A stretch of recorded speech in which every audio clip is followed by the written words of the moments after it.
Aujourd'hui, dans le nouvel épisode de Demain est durable, j'ai le grand plaisir d'accueillir Vincent Doumézel. Comment tu vas, Vincent? Ça va très bien, merci. Je suis très content de pouvoir t'accueillir aujourd'hui pour pouvoir parler d'un sujet que j'ai pu aborder auparavant, mais de manière un peu succincte. Que ça soit, on a pu parler notamment un peu d'algues avec Alvin de Algama. Je vous mettrai le lien dans la description. On avait pu parler Mhm. d'algues aussi, de séquestration notamment avec, avec Pierre Gilbert, notamment sur le géomimétisme. Je vous mettrai également le lien en description, un épisode plus complet. On parle beaucoup plus que uniquement des algues. Aujourd'hui, l'objectif, c'est de pouvoir faire un topo global avec toi, qui est l'expert des algues, avec un livre que tu m'as gentiment envoyé, qui s'appelle La Révolution des algues. Je mettrai bien entendu le lien en description. Euh, L'objectif, c'est de pouvoir du coup parler des algues, comprendre ce que c'est concrètement, on va en parler juste après, à quel point ça peut nous servir dans l'alimentation, dans l'agriculture, dans la séquestration, parce qu'on va aller plus en profondeur que ce qu'on avait pu faire potentiellement avec Pierre aussi, d'algues vertes, enfin bref, on a tout un champ des possibles aujourd'hui, donc c'est assez génial. Mais avant de démarrer, je te propose de te présenter, Vincent. Donc, qui es-tu? Alors Vincent Doumézel, donc je suis conseiller aux océans au Pacte mondial des Nations Unies, donc qui est une agence de l'ONU. Ok, très bien. Alors, avant de démarrer, quand est-ce que, sur toi d'abord, quand est-ce que tu entends parler de ce sujet des algues? Quand est-ce que tu commences à aller comprendre le potentiel de ce type de végétal? Bah, en fait, moi j'ai commencé à travailler en Afrique Ok. dans ma carrière il y a 25 ans pour le gouvernement français. Et là, je découvre un peu la vraie vision de la faim dans le monde, en fait, ce que ça veut dire vraiment. Et donc toute ma vie, je vais essayer, enfin toute ma vie, je me dis que je vais essayer de travailler dans l'agroalimentaire pour bâtir quelque chose d'un peu plus durable et d'un peu plus équitable, surtout qui nourrisse plus de monde, de trouver des solutions aux grands problèmes de la faim dans le monde. Et là, plus j'avance, plus je vois qu'il n'y en a pas. Et c'était ça mon premier grand constat. Et donc, je me rends compte, je travaille notamment dans la conformité des grandes chaînes agroalimentaires. Et à travers le monde, je voyage beaucoup. J'ai la chance de voyager dans plus de 140 pays pour travailler à une chaîne de valeur alimentaire plus équitable, plus durable, plus environnementale, etc. Et je me rends compte qu'en fait, on va un peu enfin, on a fait des grands progrès, mais c'est plus suffisant. C'est-à-dire qu'aujourd'hui, on a 300 000 personnes à nourrir tous les jours en plus sur Terre. On a une explosion démographique dont on ne se rend pas vraiment compte ici. On a 1 milliard de personnes qui meurent de faim. Ça, c'est Mm. énorme, hein. C'est quand même quelque chose de phénoménal. Et qu'avec l'explosion de la demande calorique, puisque les gens ils veulent manger plus de viande, enfin, moi, pas forcément le cas en France, mais là où la population croît, c'est le cas, en Asie notamment. Mm. Ils veulent manger plus de viande, ils veulent manger plus en général. Et donc il y a une explosion de demande calorique qui fait que, selon les recherches de Wageningen, dans les 50 ans à venir, il faudra qu'on produise autant de nourriture que dans les 10 000 ans passés. Donc ça paraît un peu dément, d'autant plus que bah, on a de moins en moins de terres arables, puisque ces gens qui apparaissent sur Terre, il faut bien les loger, et donc les villes, elles grandissent. Et que depuis un siècle, enfin 50 ans, on a été assez efficace au niveau agroalimentaire, c'est vrai, on a produit beaucoup plus, on a permis de réduire très largement la faim dans le monde, mais ça s'est fait au détriment des terres qui sont aujourd'hui épuisées, et on voit bien que toutes les grandes céréales, aujourd'hui, les rendements stagnent ou se réduisent. Donc il faut qu'on arrive à démultiplier de façon absolument incroyable la production, alors que dans le même temps, on a de moins en moins de production possible et de plus en plus de gens sur Terre. Donc ça paraît un peu l'équation impossible à résoudre. C'est ça un peu qui m'inquiète. Et moi, donc, je voyage à travers le monde et je me rends compte qu'en Asie, au Japon et en Corée notamment, surtout, on cultive assez largement des algues qu'on mange. Très largement aussi, au Japon, c'est dans 10% des plats, que ça semble contribuer là-bas à des bienfaits santé absolument incroyables, avec ce qui fait des habitants de cette île, alors c'est multifactoriel, mais ceux qui vivent le plus longtemps, ceux qui ont les plus bas taux de cancer, de maladies cardiovasculaires, d'obésité, etc. Que cette ressource, surtout, elle a besoin de rien. Donc, on n'a pas besoin elle n'a pas besoin de terre, elle n'a pas besoin enfin, de fertilisants, elle n'a pas besoin d'être nourrie, elle s'en va pas en volant ou en nageant. Et en plus, on n'a même pas besoin de l'arroser. Donc c'est assez sympa. Et, euh, et donc voilà, je me dis, mais et pourquoi finalement il n'y a qu'une région dans le monde, l'Asie, qui produit aujourd'hui 99,5% de la production d'algues, donc l'essentiel. Pourquoi il y a une seule région qui a appris à faire ça? Déjà, et qui le fait bien par ailleurs. Aujourd'hui, l'Asie, c'est presque 40 millions de tonnes d'algues cultivées tous les ans, donc on n'est pas loin d'une grande filière céréalière en France ou dans un grand pays d'Europe. Et puis quand on commence à regarder ce point, ben, on se dit finalement notre planète, on la regarde pas du bon côté. C'est-à-dire que si on se recule un peu, c'est une planète bleue qui est recouverte par des océans et que ces océans aujourd'hui, ils couvrent 2 tiers de la planète, enfin 71% même, mais ils contribuent à 2% de notre alimentation en calories seulement.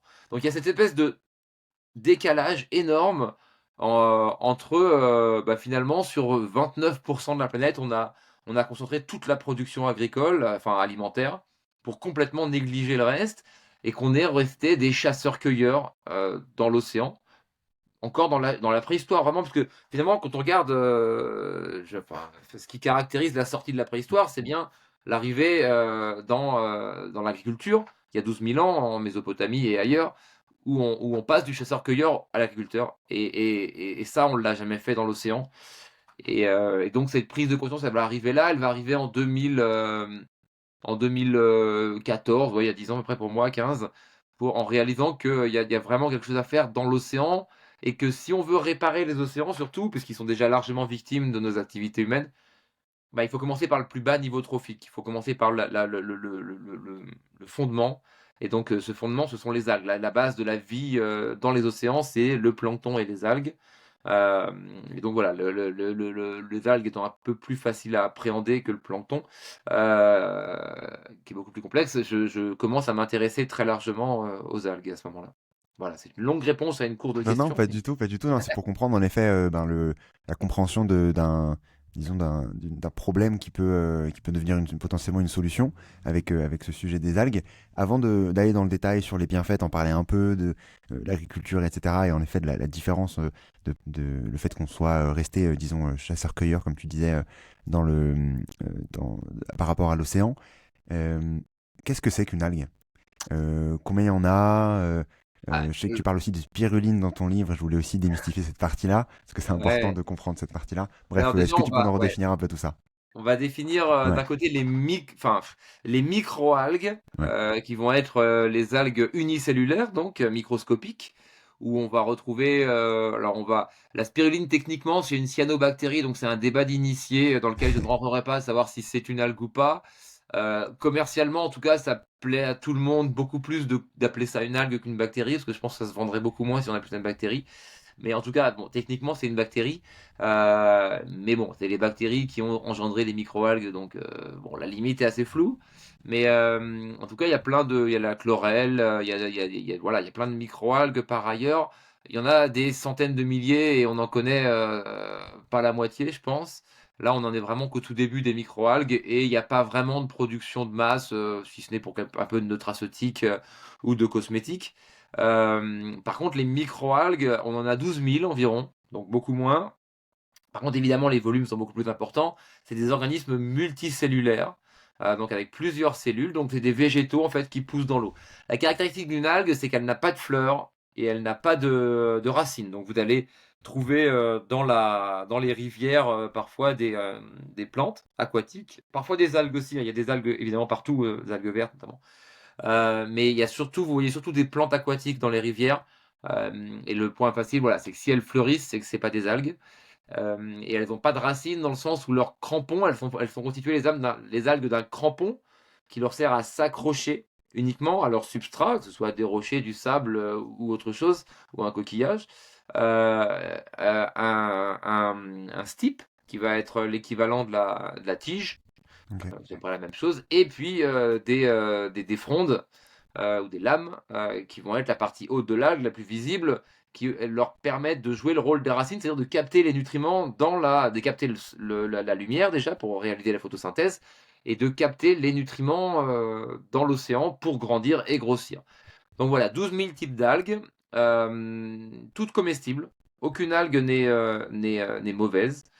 C'est les premiers éléments multicellulaires sur Terre, donc tout a commencé là, on l'oublie souvent, mais la vie, pendant 80% de son existence sur la planète, elle a été uniquement dans l'océan, sous forme planctonique d'ailleurs essentiellement, et puis après un peu sous forme d'algues, il y a 1 milliard, 1,5 milliard d'années.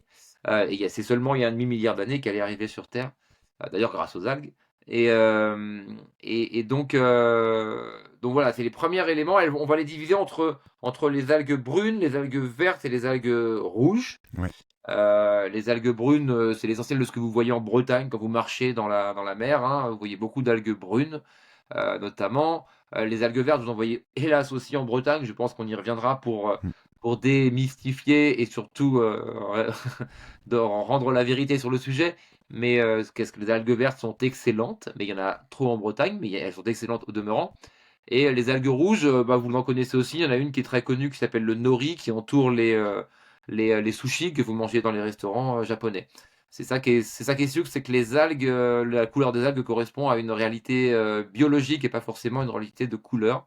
Donc le D'accord. nori qui est plutôt marron, alors parce qu'on l'a grillé en même temps, mais c'est l'algue rouge, et le wakame vert fluo que vous mangez dans les salades vietnamiennes, japonaises aussi, c'est une algue brune. Donc c'est un peu complexe. Mais bon, bref. En tout cas, ce qui est important de retenir, c'est que ce sont des organismes très, très, très, très, très, très différents. Alors, je reviens toujours à une anecdote là-dessus, c'est de dire que les algues rouges et les algues vertes, alors elles ont 1 milliard d'années environ. Les algues brunes sont beaucoup plus récentes, et d'ailleurs beaucoup plus proches de bactéries terrestres. Enfin, elles ont que 200 millions d'années, donc c'est très très proche. Et par contre, les algues rouges, les algues vertes sont très anciennes, elles ont plus d'1 milliard d'années. Et elles ont évidemment évolué de façon extrêmement différenciée au cours des milliards d'années passées, du milliard d'années passées. Et les algues vertes ont, elles, migré un peu sur Terre au fur et à mesure des marées, des courants, des vents, etc. Elles ont réussi à prendre pied sur Terre, notamment en faisant alliance avec des champignons, etc. Et à créer toute la végétation que vous voyez autour de vous. Donc tous ces arbres que vous voyez en fleurs aujourd'hui au printemps, et ben, ce sont des descendants d'algues vertes. Tous ces arbustes, toute l'herbe, voilà, tout ce que vous pouvez imaginer, les baobabs, tout est un descendant d'algues vertes. Et donc aujourd'hui, une algue verte, elle est génétiquement beaucoup plus proche que d'une algue, d'un fraisier ou d'un baobab, qu'elle ne l'est d'une algue rouge. La différence entre une algue rouge et une algue verte, elle est plus grande que la différence entre un champignon et un éléphant. Donc ça veut dire que évidemment, il y a une diversité génétique, donc une diversité d'applications, de potentiel, et un potentiel d'innovation en général qui est quasiment infini si on apprend à les cultiver et à s'en servir. Depuis quand on utilise du coup toutes ces algues? Donc, tu parlais d'algues brunes, d'algues rouges, d'algues vertes. En effet, certaines qu'on utilise dans la cuisine asiatique notamment. Depuis quand est-ce qu'on a utilisé dans d'autres... Est-ce que déjà en Asie, on utilise d'autres choses que le nori ou d'autres ce type Alors, d'algues-là? Ou, et pareil dans d'autres pays type pas occidentaux, africains, etc. Est-ce qu'on utilisait aussi peut-être ce type d'algues pour certaines raisons? on a toujours utilisé les algues. L'exception, c'est de ne plus les utiliser en fait. Et d'ailleurs, il y a des théories scientifiques qui ont prouvé que notre cerveau avait réussi à muter par rapport au cerveau d'un primate, d'un singe, qui a une masse par rapport à sa masse corporelle qui est beaucoup plus faible. Nous, il a muté pour devenir extrêmement gros par rapport à notre masse corporelle, évidemment, du fait d'un apport massif d'acides gras polyinsaturés qu'on ne trouve que dans les algues et le plancton, en fait.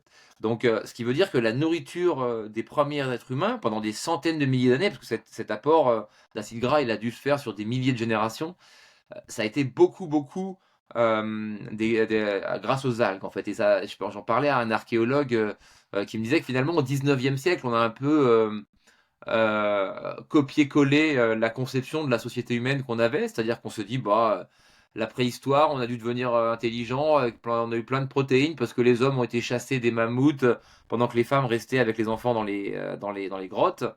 Et la réalité, elle n'est pas du tout celle-là. Ça, c'était vrai au 19e siècle, c'était pas du tout vrai il y a 12 000 ans.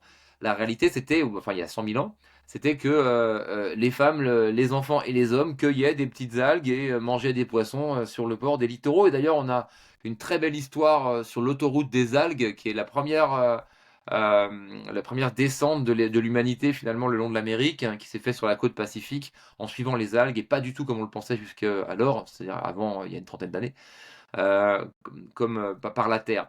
Donc il y a vraiment eu en fait, c'est il y a 12 000 ans que l'Europe, en fait, enfin que les Mésopotamiens, puis les Grecs et les Romains, qui ont été extrêmement influents sur la planète, se sont séparés des algues, se sont fâchés avec les algues, on va dire. D'ailleurs, on voit Virgile ou Aristote qui sont très méchants avec les algues. Virgile dit les algues sont l'organisme le plus vil sur la Terre, alors qu'Aristote dit que l'océan déteste tellement les algues qu'il les vomit sur la plage, ce qui est très nouveau. Et partout où les Romains et les Grecs vont aller, ils vont sortir les algues de l'histoire. Donc, par exemple, bah, les Vikings, pourquoi ils voyageaient aussi loin, les Vikings? Parce que les Vikings, naturellement, parce que, bah, évidemment, dans ces pays-là, il n'y a pas grand-chose qui pousse, donc on mange des algues. Et c'est comme ça, d'ailleurs, qu'ils ont colonisé l'Islande. C'est surtout comme ça qu'ils ont réussi à voyager aussi loin et à aller jusqu'en Amérique. Et qu'il a fallu attendre longtemps après pour y aller, parce qu'après, on mourrait du scorbut. Mais les algues, elles sont très très riches en vitamine C. Et donc, on ne mourrait pas du scorbut quand on mangeait des algues sur les bateaux. Mais les Vikings, bah voilà, l'invasion culturelle gréco-romaine s'est imposée à eux. Ils ont commencé à prendre du blé sur les bateaux au lieu de prendre des algues. Il y a 2 millions de marins en Europe, enfin au moins 2 millions de marins européens, qui sont morts du scorbut en naviguant sur leur remède. Ce qui est assez terrible quand on connaît l'agonie que représente le scorbut. La plus ancienne trace de consommation d'algues, elle est en Amérique, elle est au sud du Chili, elle a 15 000 ans. Elle était utilisée pour soigner et pour se nourrir. On sait que les Maoris mangeaient des algues jusqu'à ce que les Européens arrivent, que les natifs américains mangeaient des algues jusqu'à ce que les Européens arrivent, que les aborigènes mangeaient des algues jusqu'à ce que les Européens arrivent. Tout le monde mangeait des algues en fait. Et d'ailleurs, le seul pays qui n'a pas été vraiment colonisé massivement par les Européens au 19e siècle, c'est le Japon. Et c'est le seul où on mange encore des algues de façon aussi massive. Il y a sûrement un lien d'avoir su garder une tradition comme ça. Là encore, c'est toujours un peu dû à plusieurs choses. Les algues étant l'aliment santé et la culture asiatique, la médecine traditionnelle asiatique notamment, étant reliant beaucoup plus la santé à l'alimentation, ils ont gardé naturellement cette capacité à apprécier les algues et cet impératif de les manger, surtout là où nous, on s'est dirigé vers une agriculture terrestre qui était très très efficace. Parce que les algues à cultiver, c'est dur. D'ailleurs, même les Japonais ont appris à le faire il y a très peu de temps, il y a 60 ans à peine. Voilà, donc c'est très efficace, mais c'est pas aussi bon finalement pour l'être humain et ça devient très mauvais pour la planète de tout faire sur Terre. Ça veut dire qu'avant, quand on allait chercher ces différentes algues, on les cueillait, on va dire. On n'allait pas les cultiver. Enfin, Non, la manière dont c'est ça en gros. tout à fait. La Ok. culture, elle est vraiment très très récente pour le coup. On les cueillait, on était des chasseurs-cueilleurs et on l'est encore. En France, je dis souvent ça pour l'exprimer, on est le deuxième plus grand territoire marin au monde, hein. On produit 0,01% de la production mondiale d'algues au Canton rien, et c'est à 98% de la cueillette. C'est-à-dire qu'en France, on a deux fermes, deux ou trois fermes en gros, enfin de taille un peu conséquente, j'entends. Et si on prend des tailles, on doit en avoir une dizaine au mieux. Mais donc voilà, c'est assez ridicule. Et donc oui, c'est très récent en Asie, parce qu'il y a eu une explosion démographique aussi en Asie, hein, qui était un peu plus tôt que la nôtre. Enfin, c'est un peu plus marqué là-bas. Et surtout, et donc voilà, donc il y a eu un impératif de cultiver des algues en Asie dans les années 50. Il y a une autre culture d'algues qui s'est développée dans les années 50 en Asie du Sud plutôt, mais c'était plus développé par les Américains et les Européens. C'était pour produire des carrageenans, donc des texturants alimentaires, qui sont présents dans quasiment 80% des produits que vous mangez tous les jours. Donc vous mangez des algues sans le savoir tous les jours, grâce à des algues de culture de Philippines, d'Indonésie et un peu de Tanzanie. Grâce à ces extraits d'algues, vous connaissez l'agar-agar sans doute, qui est aussi un extrait d'algue qui est un texturant alimentaire, bah, il y en a encore bien plus commun que ça. L'alginate d'un côté et surtout le carrageenan qui est utilisé, et ça, ces trois, ce qu'on appelle ces hydrocolloïdes, donc ces texturants alimentaires à base d'algues, on le trouve dans 80% des produits alimentaires. Vous en avez dans la bière pour empêcher la mousse de se faire, vous en avez autour de la viande, vous en avez dans tous les bonbons, dans tous les gâteaux, enfin dans tous les produits transformés, les crèmes dessert évidemment, le dentifrice, voilà et les pâtes, enfin vous avez c'est vraiment dans beaucoup, beaucoup de produits. C'est ce qui donne la texture du produit. Donc ça, il y a une culture qui s'est développée, mais elle est pas très intéressante dans le sens où nutritivement, il y a aucun intérêt, qu'on gaspille l'essentiel de la ressource parce que finalement on récupère que le texturant alimentaire et on jette tout le reste, qui serait intéressant par ailleurs. Donc c'est un peu comme si on cultivait du blé pour garder que l'amidon, quoi. C'est un peu Ok. dommage. Euh, Par rapport justement à toutes ces algues-là, tu parlais en effet juste avant de la partie santé, notamment des différents bienfaits qui peuvent exister. En effet, en Asie, on est très lié, on est très marqué sur cette volonté de se dire que l'alimentation va aider la santé, hein, ce qui est vrai dans tous les Ouais. cas. Euh, Quels sont les bienfaits justement des algues? Tu parlais juste avant disant on gardait uniquement les texturants justement dans l'industriel, ce qui en soi n'a pas grand intérêt à part juste remplacer, être un substitut. Ce qui est déjà bien hein, sur le fond, mais Ouais, ça reste déjà un bien, c'est substitut. mieux que la gélatine de porc, Voilà, hein, même, voilà. donc voilà, ouais, Ça, ça- d'accord. ça reste déjà mieux, mais il y a quelque chose de plus, heureusement, pour ce type d'aliment. Ouais, Qu'est-ce que ça apporte concrètement? Bon, il y en a 12 000 d'algues, on va pas se les faire un par un, bah, mais voilà, alors concrètement, voilà, gardez globalement, en tête à que quoi ça ouais, correspond? gardez en tête que ça dépend des algues Ouais, évidemment, et donc les algues vont avoir des compositions très différentes, mais ce sont globalement des bombes nutritionnelles. En fait, ce sont vraiment, un package de nutriments exceptionnellement important. Alors on ne le sait pas, mais par exemple, il y a beaucoup plus de magnésium pardon, dans les algues que dans le chocolat. Donc vous avez plus aucune, excuse pour aller dévorer une tablette de chocolat sous couvert de vous charger en magnésium. Dans certaines algues sont beaucoup plus riches en magnésium que dans le chocolat. Il y a beaucoup plus de calcium dans certaines algues que dans le lait, par exemple aussi.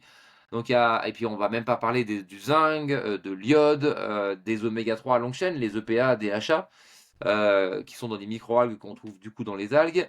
Donc c'est vraiment des aliments santé exceptionnels.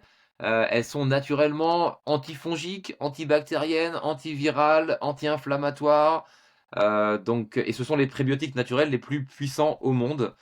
Donc elles ont voilà, on a vraiment d'ailleurs on a une explosion des innovations, médicales liées aux algues, hein, pour mieux soigner plus naturellement. Donc elles ont beaucoup de bienfaits santé. Elles sont très riches en protéines, pour les algues rouges notamment et vertes, pas tellement les brunes, mais les algues rouges et vertes sont très riches en protéines. On va sur de la dulse ou du nori, l'algue du sushi par exemple, on va atteindre 40 de protéines. Quand on pense que le soja c'est 25 de protéines et que nos saumons, de Norvège, ou d'Écosse, on les nourrit avec du soja OGM qui a traversé, la planète et qui a déforesté l'Amazonie, alors qu'on pourrait leur donner des algues rouges, qui poussent à côté si on savait les cultiver, on se dit que c'est un peu bête. Mais, mais donc voilà, donc c'est très riche en protéines. Donc il y a vraiment un ensemble de choses extrêmement bonnes dans les algues. Elles ont des bienfaits aussi, c'est qu'elles se conservent très bien. C'est-à-dire qu'une fois que vous séchez les algues, elles sont habituées à être balancées sur la plage, à être séchées pendant 6 heures par jour s'il y a du soleil au moment des marées basses, et puis voilà, à être après. Donc elles ont une structure qui est très résistante, beaucoup plus que les plantes terrestres. Donc si vous les séchez, vous gardez tous les nutriments. Et par contre, vous pouvez les transporter pendant des mois sans aucune chaîne du froid, en fait. Ça n'a pas besoin de les garder au frais, du coup. Et ça va vraiment se conserver des mois, mais même des années. Et donc ça, c'est une bonne nouvelle pour notre climat et pour notre santé. Et aussi pour les populations émergentes qui ont faim. Donc, et on notera d'ailleurs que pendant le confinement au Japon, les Japonais se sont jetés sur les algues séchées, là où nous on se jetait sur des pizzas surgelées et des pâtes. Et eux se sont jetés sur des algues séchées, ce qui on imagine a eu un poids un petit peu moindre sur la balance à la fin du confinement. Ils ont sans doute moins de problèmes de surpoids que nous. Mais donc voilà, donc il y a des bienfaits santé qui sont exceptionnels. C'est chargé en fibres, donc ça va être naturellement avoir un potentiel de satiété très fort, puisque vous allez avoir du temps à les digérer, donc votre estomac il va vous envoyer une information comme quoi vous avez plus faim. Donc en mangeant très peu, en fait, vous avez l'impression de plus avoir faim, ce qui est très bien. Donc voilà, c'est assez, encore une fois, c'est tellement vaste comme, comme champ des possibles que c'est dur d'être complet là-dessus. Et donc c'est très bon pour la santé et c'est aussi très bon au goût. C'est quelque chose qu'on ignore souvent, mais c'est très bon au goût. Et donc il faut les essayer. On me dit souvent c'est pas bon, mais bah, enfin, voilà, les pommes de terre crues et les fèves de cacao crues, c'est pas bon non plus. Donc forcément, si vous arrêtez sur une plage et que vous goûtez un bout de goémon comme ça, en plus qui a une viande d'être à moitié pourrie, ça va pas être bon. Mais bah, des chips ou du chocolat, c'est bon. Par contre, bah, les algues sur les cuisines, c'est bon aussi. D'ailleurs, on voit qu'il y a de plus en plus de grands chefs. On travaille avec Mauro Greco qui a 3 étoiles au Michelin, qui est à Mirazour à Menton. Il est fou d'algues. Pour lui, c'est un nouveau territoire gastronomique à sa portée. Il y a une cinquième saveur qu'on appelle l'umami, qui est très rare sur Terre, qui n'existe quasiment pas. Il y a cette cinquième saveur dans les algues, et donc c'est pour ça qu'il y a un côté un peu surprenant au début, où on a du mal à s'habituer. Mais quand on domestique cette saveur, c'est absolument délicieux. Il y a des potentiels en termes de goût qui sont assez incroyables. Voilà. Quel type de justement, enfin, là je vais faire la question un peu, enfin pas basique, mais avant de passer aux autres sujets agriculture, etc. Mais du coup, quel type de d'algues on peut consommer, nous comme un des mortels? Bon, tu parlais en effet de grands cuisiniers qui, eux, vont savoir bien cuisiner ça, vont savoir bien ben, le mettre en valeur, hein. Ça, c'est aussi le rôle des cuisiniers et ça nous aide aussi ben, nous, après, in fine, à essayer aussi de notre côté, hein. J'en parlais avec Julien Marie, notamment il y a longtemps Mhm. sur le sujet de l'alimentation et de la cuisine. Je vous remettrai le lien.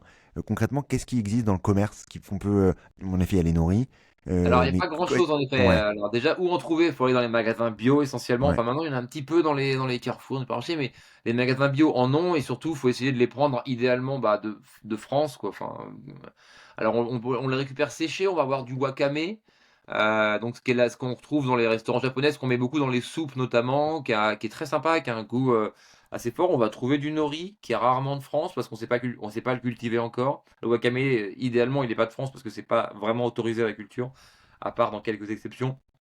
On va retrouver de la Saccharina latissima, donc du kombu, qui est celle qu'on met dans les soupes beaucoup, qui est une algue un peu sucrée, très sympathique. On peut faire des papillotes aussi avec, ça marche très bien. Faire faire cuire du poisson papillote si vous n'êtes pas végétarien encore, avec dans des algues, c'est dans des saccharina, c'est très bon. Ou les mettre dans les soupes, le mettre dans les. Bon, on peut le mettre. En fait, l'intérêt, c'est d'utiliser les algues comme des condiments au départ, pour s'habituer au goût, un peu comme du poivre en fait, un petit peu tous les jours, et vous allez vous habituer au goût. Il faut très peu d'algues pour avoir les nutriments dont on a besoin. C'est pas la peine de le manger en salade. Quelques grammes d'algues par jour suffisent largement à combler tous vos besoins nutritionnels en zinc, voilà, en magnésium, etc. Donc c'est pas la peine de s'en faire des tartines dès le début. Et puis après, il faut essayer. Moi, j'en mets partout, voilà, dans les omelettes, dans les salades, on peut vraiment en mettre essayer. Il y a un truc qui marche bien, c'est le tartare.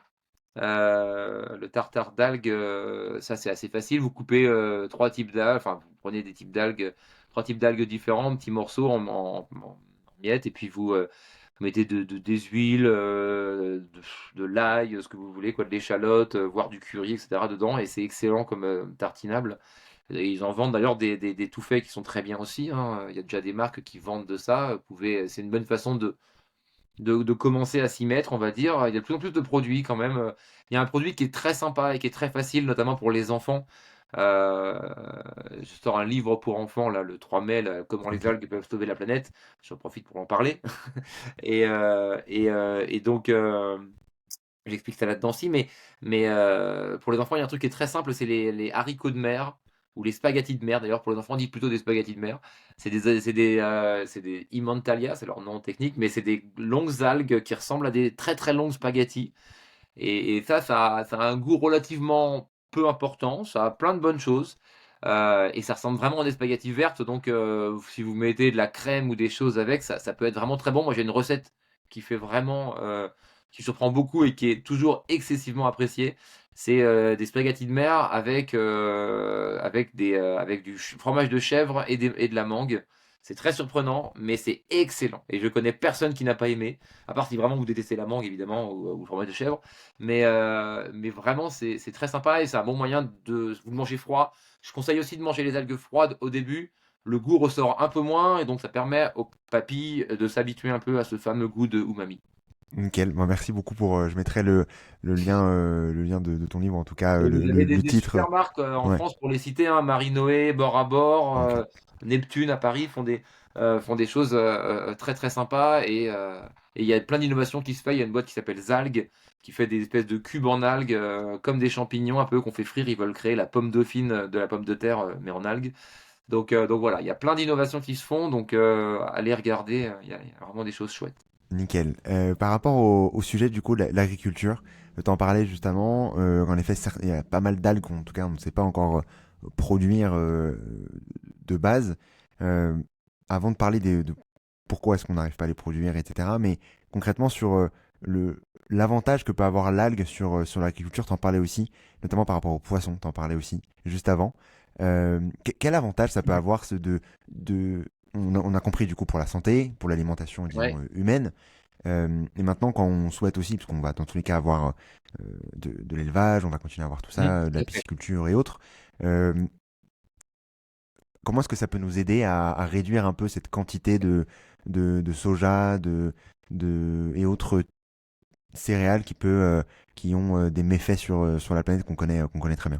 Bah, oui, donc très simplement, c'est qu'on va utiliser si c'est bon pour les êtres humains, ça va être bon pour les, animaux, les algues, et donc on va utiliser les algues pour nourrir les animaux et ça, c'est une très bonne idée déjà, dans un premier temps. Aujourd'hui, la plus grande ferme d'algues en Europe, elle est aux îles Féroé, et l'intégralité de sa production, elle va nourrir des cochons au Danemark, et on se rend compte que ça fait exploser leur système immunitaire. En France, il y a une excellente filiale qui s'appelle Merci les algues, un label en fait, où tout ce qui est produit avec des algues qui remplacent les antibiotiques. Cocorette, par exemple, le numéro 3 des œufs, eh ben, enfin, je dis pas ça parce que je ne touche rien sur ces marques-là, hein. C'est juste que ceux qui font les choses bien, j'ai peut-être parler d'eux. On est suffisamment dans le bashing. Donc voilà, il y a des marques qui font des œufs sans antibiotiques en nourrissant leurs poules avec des algues parce que les algues, comme chez les humains comme chez les animaux, ça va booster le système immunitaire et donc ça permet à ces animaux d'être beaucoup plus résistants. Et quand on connaît le problème de l'antibiorésistance, c'est pas anodin. Donc ça va être très bon pour eux. Il y a les meilleurs moutons du monde, hein, c'est les moutons du nord de l'Écosse, d'une île perdue au nord de l'Écosse, North Lanarkshire, où il y a des moutons qui se nourrissent uniquement d'algues. C'est une histoire incroyable et les locaux les ont isolés sur la plage avec un mur, en les enfermant sur les berges pour les empêcher de manger de l'herbe en fait ou des nourritures terrestres parce qu'ils veulent que ces moutons ne mangent que des algues pour garder leur chair exceptionnellement bonne en fait. Donc voilà. Et ça a d'autres intérêts. Alors, l'intérêt sur la pisciculture dont tu parlais, il est énorme dans le sens où on va complètement changer les règles du jeu, où on va créer des écosystèmes régénératifs dans l'océan. L'idée, c'est pas de faire pousser seulement des algues, mais de faire pousser une aquaculture intégrée avec des algues, et puis à côté des poissons, et puis à côté des huîtres, et puis à côté d'autres coquillages, et puis des concombres de mer, et puis voilà. Et tout ça va avoir des externalités positives pour les autres cultures. On va créer une permaculture des océans qui va être extrêmement productive. Il y avait eu une analyse de Wageningen, l'université hollandaise, qui disait qu'avec 2% des océans, on nourrirait 12 milliards de personnes en protéines, sans aucun besoin de protéines végétales ou animales, si on faisait les choses bien à ce niveau-là. Donc, cette permaculture des océans, elle peine à voir le jour parce que c'est très compliqué dans la mise en œuvre, mais notamment la formation des opérateurs. Mais elle a un potentiel qui est énorme et il y a sans doute de très beaux jours devant eux. Mais c'est encore une fois, c'est pas que pour les poissons, les algues, hein, c'est aussi pour les animaux terrestres. Et d'ailleurs, avec les vaches, on a une promesse assez miraculeuse, puisque les algues, certaines algues, en tout cas une petite algue rouge australienne, va permettre de réduire de 90% les émissions de méthane des bovins. Et quand on sait l'impact que ça a, le méthane sur l'environnement, enfin sur le climat surtout, bah, c'est vraiment pas anodin. Pour résumer cette promesse en une phrase, si on arrivait à donner et à cultiver déjà, alors c'est une algue qu'on sait un petit peu cultiver en Australie, mais pas encore dans le reste du monde. Mais si on arrivait à donner 40 grammes de cette algue-là tous les jours à tous les bovins de la planète, l'impact sur le climat serait équivalent à arrêter toutes les voitures et tous les camions du monde du jour au lendemain. Donc on parle pas de quelque chose d'anodin, on parle vraiment de quelque chose d'intéressant. Et pour répondre à ta question de façon Ouais. complète, l'agriculture, le plus gros potentiel des algues, sans doute, il est encore même pas là. Il est dans les algues comme un biostimulant naturel qui vont permettre aux, euh, aux nutriments de revenir sur Terre et donc aux algues d'être plus résistantes et de ne plus avoir besoin de pesticides ou d'intrants chimiques pour pousser. Depuis des siècles et des siècles, en Bretagne, on épand des algues sur les champs, sur les potagers, pour rendre les potagers ou les cultures plus résistantes. Ça les permet d'être plus résistantes au froid, à la sécheresse, au sel, au stress abiotique, etc. Et donc ça, c'est extrêmement intéressant. Et ça crée une circularité des nutriments aussi. Alors là, on va s'arrêter un tout petit peu et peut-être faire un arrêt sur les algues vertes. Parce que Ouais, l'idée, c'est quoi là? C'est de se dire qu'avec des algues, on va récupérer les nutriments qui vont dans l'océan et on va les renvoyer sur la Terre. Euh, Parce que finalement, les algues vertes, c'est quoi? Ces histoires d'algues vertes, c'est des algues proliférants et on va voir pourquoi ça a un lien avec l'agriculture. Parce qu'en fait, ça vient de l'agriculture, les algues vertes. Ça vient d'une agriculture bretonne extrêmement dense, hein.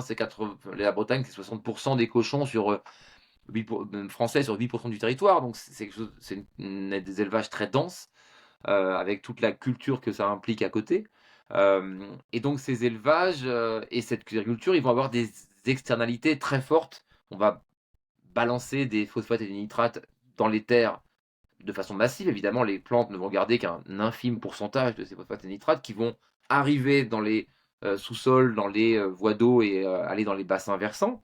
Et dans le même temps, bah, les cochons, ils vont euh, avoir des déchets, on va dire, qui vont être remplis de nitrates, qui vont eux-mêmes arriver dans les bassins versants. Donc on a l'océan qui est assailli par une montagne de nutriments qui vient d'une agriculture qui est, encore une fois, chimique et d'un élevage qui est intensif. Donc les algues vertes, c'est pas le problème, c'est le symptôme d'un problème. Ce problème, c'est cette surexploitation euh, de la terre sans gérer les conséquences en plus dans l'océan. Ça, c'est autre chose. Donc, qu'est-ce qui va se passer quand il y aura tous ces nutriments qui arrivent? Les océans, ils vont déployer un système immunitaire, en fait, qui vont être mm, ces algues vertes, qui vont capter tous les nutriments pour protéger le biotope, pour protéger les autres éléments vivants dans l'océan. Ces algues, elles vont se développer, hein. Si ça fait pousser les plantes, le phosphate et le nitrate, il n'y a pas de raison que ça ne fasse pas développer les algues vertes qui sont leurs ancêtres. Et donc, ces algues, elles ont un inconvénient, c'est qu'elles se décrochent facilement. Donc, elles vont aller sur les rives, aller sur la terre, se décrocher, finir dans les grandes baies sableuses, où elles vont s'accumuler. Et là, on va avoir des montagnes d'algues vertes qui vont se former, qui vont pourrir, et pourrissant, elles vont manger tout l'oxygène et dégager un gaz qui va détruire la vie. Mais le phénomène, il serait le même si vous aviez des pommes, hein. Si vous mettiez 10 millions de tonnes de pommes pourries sur une plage, il n'y aurait plus un gramme de vie dessus, parce qu'elles pourriraient et ça détruirait tout aussi, ou dans votre jardin. Donc les algues et les pommes, c'est bon. C'est pas ça le problème. Le problème, c'est la prolifération et le pourrissement. Alors, qu'est-ce qu'on pourrait faire mm. contre ça? Bah, déjà, on pourrait imaginer assez simplement aller récolter ces algues en mer avant qu'elles se détachent. C'est compliqué parce que il faut des machines qui risquent de bouleverser un peu les écosystèmes.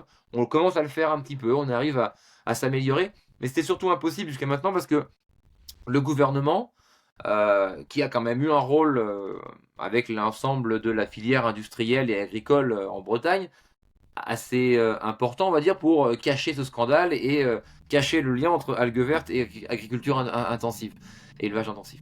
Mais en tout cas, le gouvernement, jusqu'à récemment, il empêchait de récolter les algues vertes.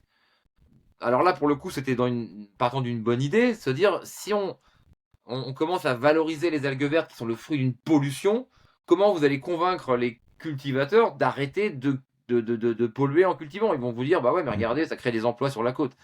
Donc l'idée, c'était de ne pas valoriser le fruit d'une pollution. Ce qui est bien, mais ce qui n'est pas suffisant quand ça atteint des montagnes comme ça. Mais en fait, aller les récolter, c'est même pas ça le plus intéressant. Ce qui serait intéressant, c'est de cultiver dans ces bassins versants, dans ces zones où s'accumulent les nutriments des terres, des algues brunes qui ont une structure beaucoup plus résistante, qui iraient capter les nutriments avant les algues vertes. Ces algues brunes, on vient les récolter une fois par an et on les ramène sur la terre. Et on crée une économie, une agriculture réellement circulaire qui intègre la terre et l'océan. Enfin, on recrée avec les algues un lien de vie entre la terre et l'océan. On récupère ce phosphate et ce nitrate qu'on achète une fortune aujourd'hui. Aujourd'hui, en Europe, c'est 5,5 millions de tonnes de nitrate par an qui sont perdus dans les océans. Perdus pour toujours, enfin pour quelques centaines de millions d'années à tout au moins. Et donc on les perd alors qu'on pourrait les récupérer avec des algues. On va dire que ça paraît illusoire, bah non, ça ne l'est pas. En Chine, c'est déjà le cas. Dans la Chine, dans 5 ans, ils seront neutres en phosphate. Là où nous, on ira payer de plus en plus cher du phosphate qui vient d'Afrique du Nord, qui est extrait dans des conditions éthiques absolument dramatiques. Et qu'on sait que dans 20 ans, on n'en aura plus de phosphate en Afrique du Nord, et donc plus de phosphate pour l'agriculture, et donc des famines mondiales colossales dans tous les pays du monde, ce qu'on appelle déjà le phosphaguédon.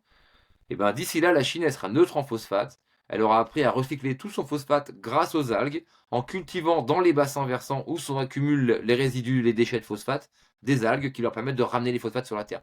Donc on voit que Et aujourd'hui, selon la Banque mondiale, selon toutes les analyses les plus poussées, le plus grand potentiel des algues, il est là.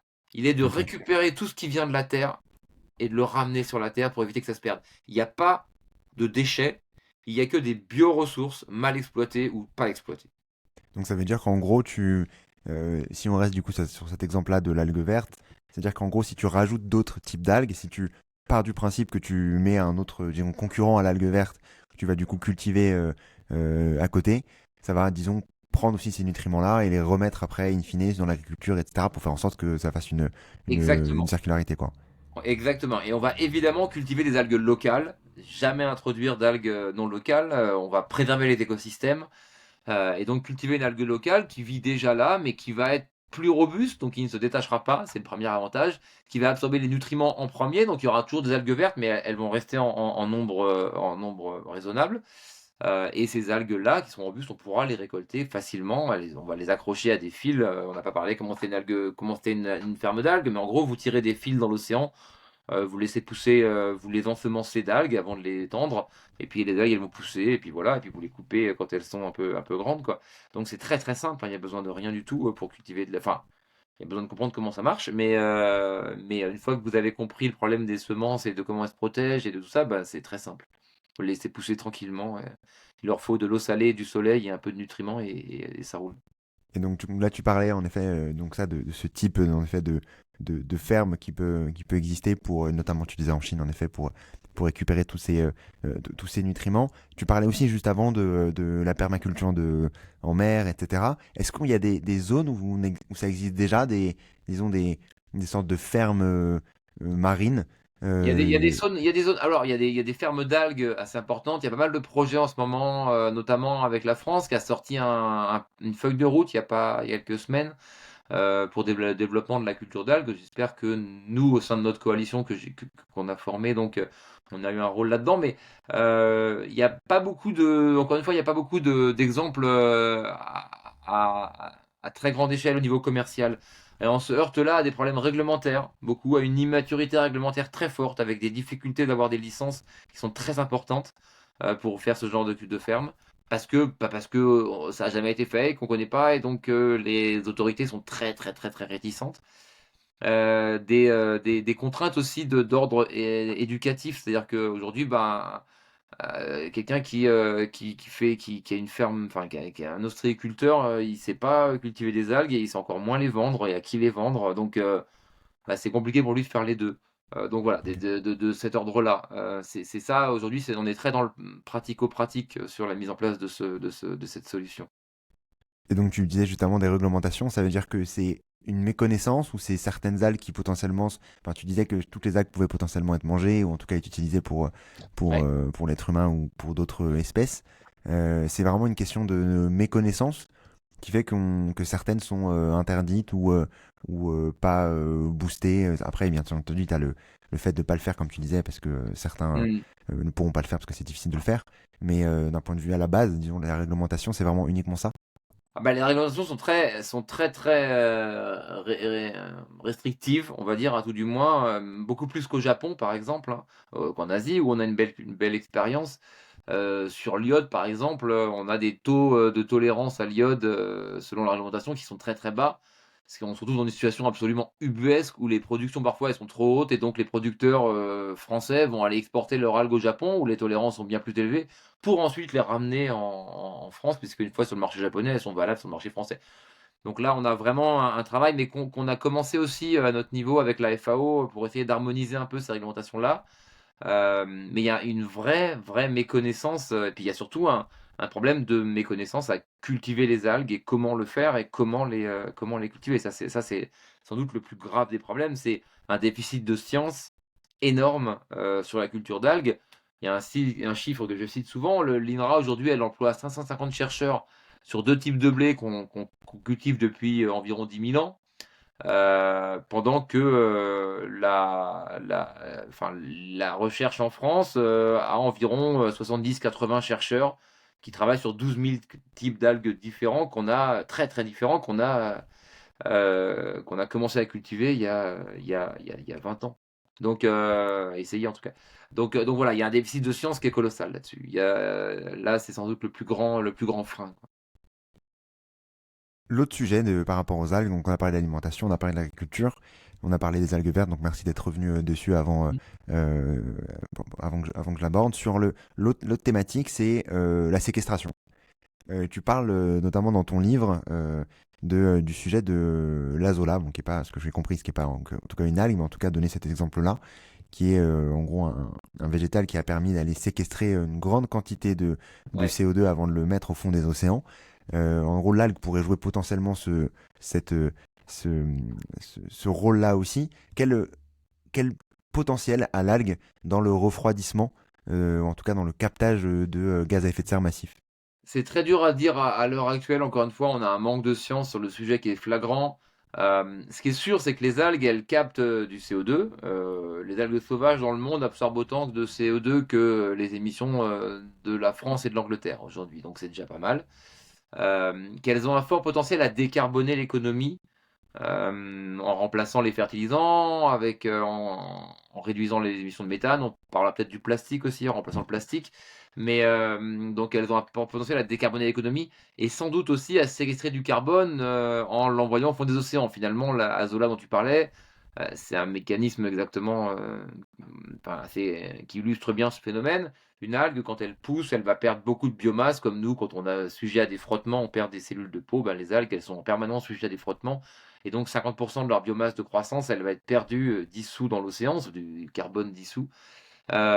Et une partie de ce carbone va tomber au fond des océans, là où il y a quasiment plus ou pas beaucoup de bactéries pour les dégrader et les relâcher dans l'oxygène, comme c'est le cas pour les feuilles d'arbres qui vont tomber par terre. Ces feuilles d'arbres elles vont être immédiatement dégradées et le carbone retourne dans l'atmosphère. Donc là, on a un intérêt dans les algues à se dire que les algues qui vont tomber au fond de l'océan, elles vont être prisonnières du fond des océans et donc elles vont pas le carbone va pas se relâcher dans l'atmosphère avant des milliers, voire des millions d'années. Donc on a une pompe à carbone potentielle existante ici. Après, il y a des débats qui sont très importants. La science, je pense, aujourd'hui, elle a beaucoup de mal à quantifier cette quantité de carbone. C'est d'ailleurs pour ça qu'il n'y a pas de mécanisme de crédit carbone sur les algues comme il y en a sur les arbres. Parce que la feuille de l'arbre, elle tombe par terre, donc on voit à peu près voilà, ce qui se passe. Il reste là, il ne bouge pas. Les algues, elles bougent. Il perd ses feuilles, on ne sait pas combien il en perd. Quand une feuille se détache, enfin pas une feuille, quand une lame se détache, elle va dériver pendant des kilomètres, voire des dizaines, peut-être même des centaines de kilomètres, on ne sait pas trop. Donc c'est très dur de comprendre où finit ce carbone pour des algues. C'est pour ça que les méthodologies scientifiques peinent à se mettre d'accord sur quelque chose. Donc il faut être prudent. Et il faut surtout pas, comme ça a été le cas, je pense, rentrer dans des considérations du genre, on va faire pousser des gigatonnes d'algues dans la mer pour les envoyer au fond des océans et séquestrer du carbone. On risque bien de créer un problème plus grave encore que celui qu'on affronte et on n'a aucune idée de ce que ce sera. Donc il y a un potentiel. Il y a un potentiel de décarboner l'économie, il y a un potentiel d'absorber du carbone, il y a un potentiel d'avoir une nourriture qui soit presque capable d'inverser le réchauffement climatique, en effet, en prenant le gaz de l'atmosphère et en l'envoyant au fond des océans. Mais là-dessus, il faut être très prudent. Tu parlais du plastique avant J'avais d'autres questions sur un autre sujet.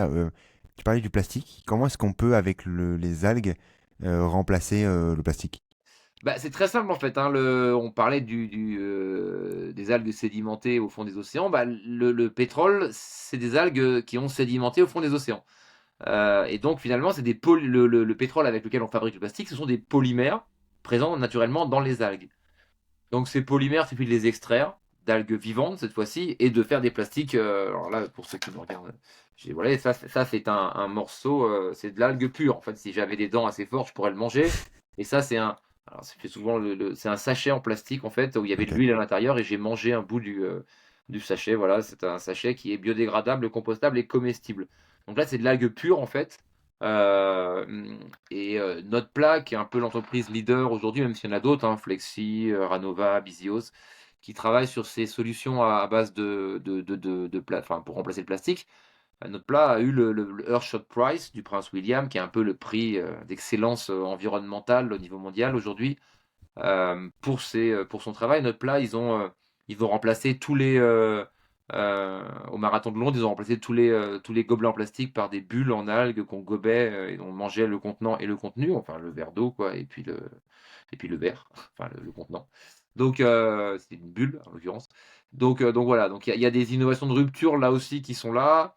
Aujourd'hui, on estime que 0,3% des laminaires présentes sur la planète suffirait à remplacer le plastique sur Terre, de ce qu'on a fait en tout cas. Voilà, après, faut faire attention parce qu'il faut quand même pas. C'est énorme, 0,3% des laminaires. Donc il faut apprendre à les cultiver, il faut apprendre à l'extraire proprement, etc. Donc là aussi, il y a encore de la science, hein. On n'a pas envie non plus d'extraire les composés des algues avec des solvants et des procédés chimiques qui sont encore plus mauvais que que le remède. Donc, donc voilà, il y a des solutions enzymatiques aujourd'hui pour extraire les composés qui sont intéressantes, mais en jouant sur, sur le microbien, etc. Mais là aussi, avant de passer à l'échelle, il faudra peut-être un petit peu de temps. En tout cas, il y a des solutions qui avancent bien et l'essentiel des solutions d'alternatives au plastique durables et à grande échelle viennent sans doute de l'algue.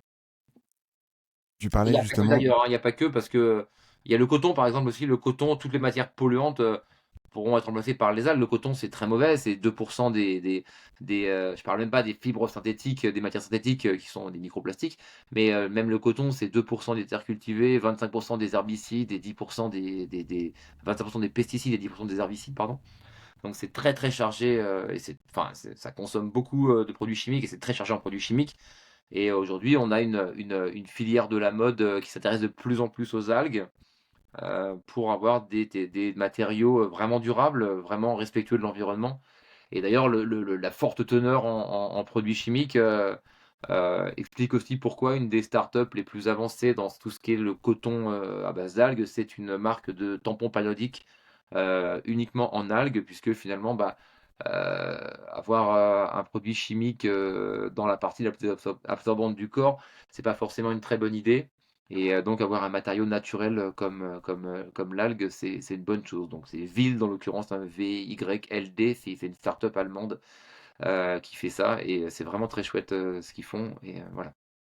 Est-ce que justement on voit du coup tous ces potentiels qui existent avec en effet l'agriculture, avec l'alimentation, avec le textile, le plastique, etc., la séquestration et autres. Euh, Est-ce qu'il y a un risque de tu parlais du coup de déficit de la science, enfin en tout cas de le fait on n'avance pas suffisamment vite, hein, parce qu'en effet, comme tu disais, il n'y a pas suffisamment de chercheurs, il n'y a pas suffisamment de recherche encore dessus, même si j'imagine que ça s'accélère depuis quelques années aussi grâce à ton travail et d'autres personnes qui travaillent sur le sujet. Euh, quel risque on aurait, disons, de se dire, bah, on fait all-in sur les algues. Enfin, all-in peut-être pas, parce que là, du coup, on risque sûrement beaucoup de choses. Mais tu vois, si on se focus, par exemple, si on se focalise, excuse-moi, sur par exemple, sur l'agriculture donc marine. Donc, on va dans les océans, on met des algues. Est-ce qu'il y a un risque sur la biodiversité locale de mettre trop d'algues? Est-ce que si on commence par ça déjà? Alors, il y a toujours un risque dans tout ce qu'on fait déjà, et encore plus quand on s'attaque au naturel. En fait, la question, c'est pas qu'est-ce qu'on cultive, la question, c'est comment on le cultive, pour tout, que ce soit pour les algues ou pour le reste. Donc, mais l'intérêt très fort que je vois, moi, dans les algues, c'est qu'il n'y a rien. C'est-à-dire qu'aujourd'hui, si vous arrivez et que vous dites, moi, la culture du maïs, c'est fait n'importe comment, je veux tout changer, bah, vous risquez d'avoir pas mal de gens qui vont pas être d'accord avec vous et qui vont vous freiner, qui vous empêcheront d'avancer. Idem pour le blé et toutes les autres cultures terrestres. Donc, tout réformer pour créer quelque chose de complètement durable, déjà, vous allez risquer de créer des famines et de tuer, enfin, indirectement de tuer des gens en réformant tout un secteur comme ça, évidemment, si on vous laissait le faire, parce qu'il y a il y a une temps d'adaptation, de compréhension, voilà, on peut pas tout changer comme ça du jour au lendemain et que ça marche aussi bien, même si à la fin ça marcherait sans doute mieux. Mais ce temps d'adaptation, bah, il impliquerait des famines. Et puis par ailleurs, et puis bon, il y a aussi des lobbies, il y a des intérêts excessivement importants, donc qui n'ont pas intérêt à ce que les choses changent trop, en tout cas pas trop pour eux. Donc vous avez une résistance au changement qui est très forte sur Terre. On est sur des flux extrêmement tendus, donc c'est très compliqué, des marges très faibles, dans l'alimentaire, donc c'est très compliqué de changer. Alors que là, dans l'océan, vous avez rien. C'est à vous de définir ce que vous voudrez mettre en place. Donc en fait, j'ai envie de dire que là, c'est à notre génération et surtout peut-être encore plus à la prochaine de décider ce qu'ils veulent en fait. Est-ce qu'ils veulent reproduire les mêmes erreurs que sur Terre, mettre le profit en avant avant toute autre chose et des gains de productivité à court terme excessivement importants? Ou est-ce qu'on va être, et dans ce cas-là, bah, peut-être que c'est pas la peine qu'on survive en tant qu'humanité, mais est-ce qu'on arrive à apprendre nos expériences et à faire quelque chose de vraiment durable, de vraiment régénératif? Et là, en tout cas, on a un espace pour le faire sans que personne ne s'y oppose. Donc c'est ça qui est intéressant. Ça, c'est la première partie de la question sur le risque. La deuxième partie, c'est est-ce qu'on peut pas déséquilibrer des écosystèmes? Évidemment, on le peut, mais de ce qu'on voit aujourd'hui, alors déjà, il y a des règles. On cultive que des algues locales. On va essayer de cultiver plusieurs algues ensemble, de faire de la permaculture, etc. On va évidemment être extrêmement précautionneux sur les impacts environnementaux que ça représente. Mais aujourd'hui, toutes les fermes d'algues semblent démontrer que les impacts environnementaux, ils sont plutôt positifs. En fait, c'est comme si on vous disait, bah, vous allez replanter une forêt, là, oh là là, vous êtes sûr que ça va pas créer des problèmes? Si vous avez une forêt qui a brûlé et que vous en replantez une forêt, il y a des chances que ce soit plutôt positif. Après, ça dépend évidemment. Si vous replantez qu'un type d'arbre et que c'est pas un type d'algue, un type d'arbre local, là, c'est pas une bonne idée. Mais si vous replantez la forêt peu ou prou dans ce qu'elle était, il y a des chances que ce soit positif sur la biodiversité. Et ça vous empêche pas après d'aller prendre un peu de bois pour le brûler de temps en temps ou d'aller récupérer des fruits qui vont tomber ça va, d'utiliser les ressources que va produire la forêt. Euh, mais euh, mais donc on est dans une espèce de reforestation et ça c'est important parce que aujourd'hui ces algues elles disparaissent en fait. Encore plus vite que l'Amazonie, j'ai envie de dire. La plus grande forêt d'algues de Californie, là, elle a disparu à 80% dans les 10 dernières années. Elle a entraîné la disparition de 800 espèces. Donc il Pour est quelle raison? important.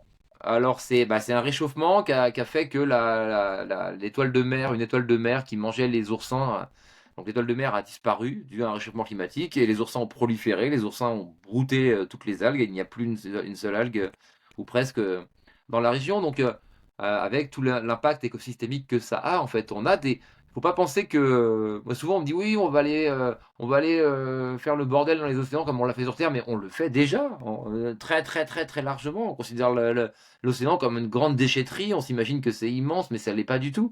Et on a déjà détruit l'essentiel de la biodiversité dans les océans. Donc, il est temps de l'aider, en fait. Et on se rend compte qu'en aidant un peu les écosystèmes, tant qu'ils sont pas complètement retournés, on arrive à les réparer. On arrive à les réparer. Et voilà, si on veut réparer les océans et la vie dans les océans, faut commencer par le bas. Quand vous réparez une maison, vous commencez pas par le toit, vous commencez par la fondation. Et ben, la fondation de la vie dans les océans, c'est les algues et le plancton, comme je l'ai dit. Et ben, c'est par ça qu'il faut commencer si on veut réparer les océans. Donc, replanter, cultiver, préserver les algues, reforester les océans. Euh, c'est ça qui est important en fait. Et donc ça va sans doute avoir une très très bonne impact sur les. Et on le voit. Moi, je vais souvent à l'Esconi, j'y serai encore là où il y a la première grande ferme d'Algolesco. Au début où ils ont lancé leur ferme, il y avait les pêcheurs étaient extrêmement mécontents. Mon beau-frère est pêcheur là-bas et extrêmement mécontent de voir une ferme d'algues arriver. Ils avaient très peur. Il y avait des algues vertes, vous avez vu, etc. Et l'entrepreneur, il devait payer des gardiens la nuit pour empêcher les pêcheurs d'aller couper les câbles pour faire poser les algues. Et aujourd'hui, les pêcheurs, ils défendraient leur ferme d'algues parce qu'ils n'ont jamais eu autant de poissons qu'aujourd'hui. Mon beau-frère me dit, moi, ça fait 70 ans que je pêche là, j'ai jamais vu ça. Il y a plus de poissons qu'il n'y en a jamais eu. Et dans le même temps, il y a plein d'huîtres qui poussent sur les câbles, donc ils récoltent les huîtres, ils les filent à tous leurs employés, ça n'a plus quoi faire des huîtres, les employés de la ferme.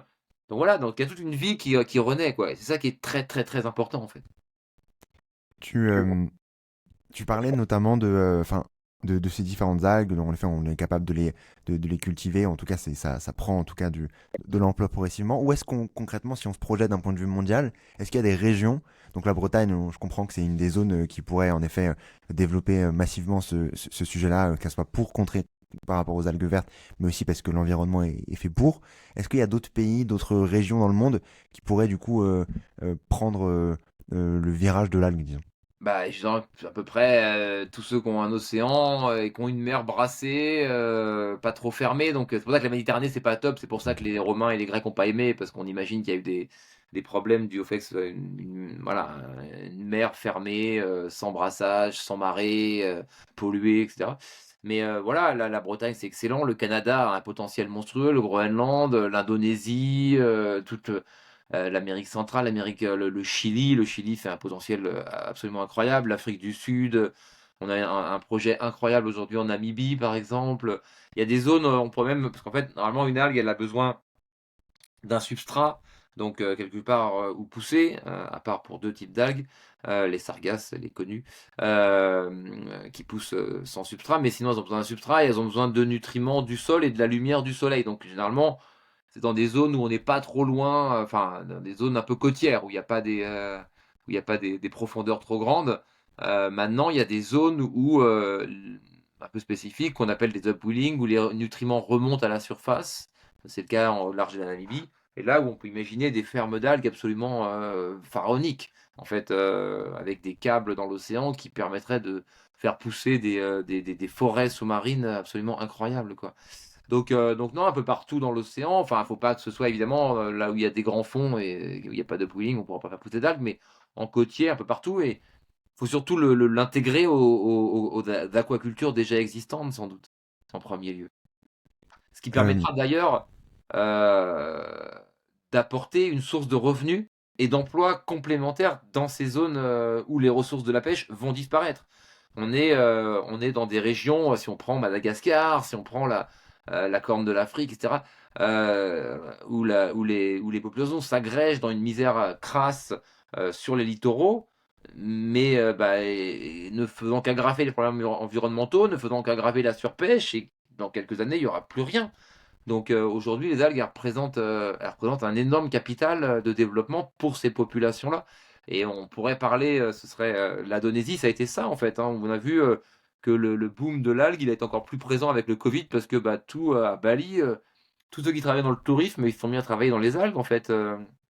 Donc, l'exemple le plus frappant et le plus parlant et le plus intéressant, on va dire, c'est Zanzibar où les femmes étaient enfermées chez elles dans des conditions pas très enviables, on va dire, traditionnellement, et où l'arrivée de la culture d'algues et la baisse des pêches, en fait, surtout, a contraint leur mari à leur demander d'aller travailler à cultiver les algues pendant qu'eux continuaient d'essayer d'aller pêcher.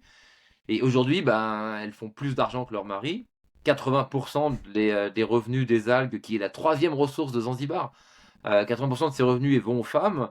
Et ces femmes qui étaient enfermées chez elles, vous les voyez aujourd'hui partout dans la rue. Et la présidente de Tanzanie, c'est une femme de Zanzibar. Donc, il y a eu un changement avec une autonomisation des femmes et une égalité des genres, une meilleure égalité des genres. Et ça, c'est un vrai sujet aussi. C'est comment ce nouveau secteur, cette nouvelle filière peut participer à une meilleure inclusion des minorités et à une diminution de la pauvreté. à la fin de ton livre, tu essaies d'imaginer un monde à 2050 avec, qui a pris, disons, conscience du potentiel des algues et qui le développe de manière assez extraordinaire. Par où est-ce qu'il faudrait démarrer pour... parce que là, on imagine tout le potentiel. On voit, en effet, il y a quelques complexités, etc., on imagine faisable, disons, d'aller crocheter. Par où est-ce qu'il faudrait démarrer pour accélérer un peu ce mouvement? Alors, chacun d'entre nous, il n'y a qu'une chose à faire, si on veut accélérer le mouvement, c'est d'aller manger des algues. Très simplement, d'apprendre à les cuisiner, d'apprendre à les acheter. L'industrie agroalimentaire est extrêmement à l'écoute des tendances.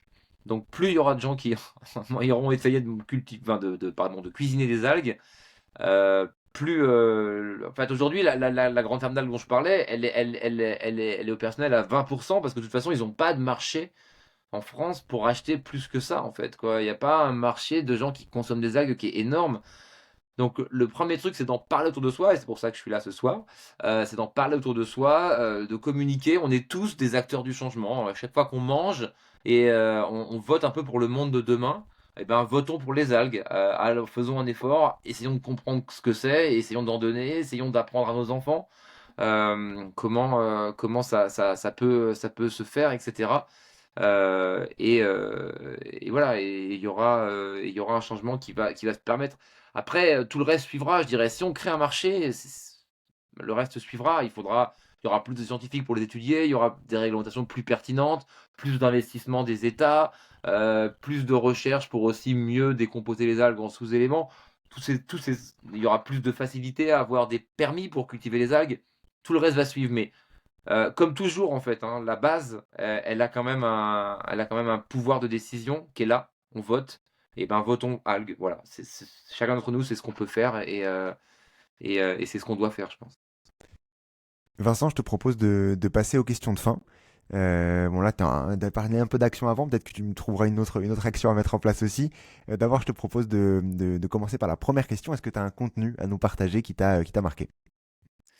Un contenu qui m'a marqué, alors moi je travaille à une BD sur les algues actuellement avec un dessinateur, qui s'appelle Étienne Lécroard et qui a fait un livre enfin une BD qui s'appelle Urgence climatique, qui est exceptionnelle, et que je recommande à tout le monde. Il l'a fait avec un très grand scientifique et elle est vraiment très, très chouette. Alors elle résume très bien, elle parle un tout petit peu d'algues, mais elle résume très, très bien, le système, dans lequel on est et voilà. Je trouvais que c'était une BD assez brillante, Urgence climatique, d'Étienne Lécroard. Ouais, je crois aux éditions Glénat, si je me trompe pas. Bien Euh, vu. Et si vous êtes, un autre contenu à vous proposer de façon plus personnelle, parce que à mes heures perdues, je suis, rocker aussi. Je viens de sortir un album, ok, un deuxième album, donc c'est Arcy, A-R-C-Y. L'album ok. s'appelle Passage au pluriel. Donc sur Deezer, sur Spotify, tout ça. Allez écouter, c'est le deuxième album, donc allez écouter Arcy. Trop bien, bah, je mettrai ça. Comme les actes, t'as 12 000 12 000 façons vies, ouais. 12 000 vies exactement. Est-ce que tu as également une action pour agir dès demain dans le bon sens? Bah, je l'ai dit, hein, manger des algues, parlez-en autour de vous. Voilà, il faut essayer. Il faut. Et de façon plus générale, je pense qu'il faut arrêter avec les drames et les peurs. En fait, moi, ce combat sur les algues, c'est pas, j'ai rien à gagner. J'ai 3 enfants, j'en ai assez de leur parler de drames et de peurs et du monde qui va mourir et du monde qui va mal et où il n'y a pas de solution. Il y a des solutions. Les algues s'en sont une. Il y a les champignons, il y a des solutions pas forcément technologiques, hein. Le plancton, c'est un truc incroyable aussi. Enfin, il y a plein de choses encore naturelles à explorer, du biomimétisme sans fin.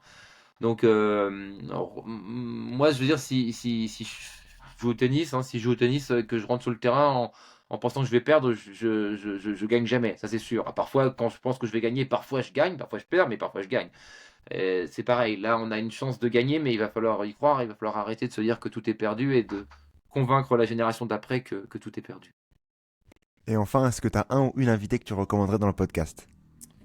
Alors, je vous recommanderais bien Françoise Gaël, qui est une océanographe extrêmement brillante, qui est une dame d'un certain âge aujourd'hui, mais qui est toujours aussi claire et vibrante de justesse dans ce qu'elle dit et dans sa connaissance absolument encyclopédique de l'océan en général, bien au-delà des algues.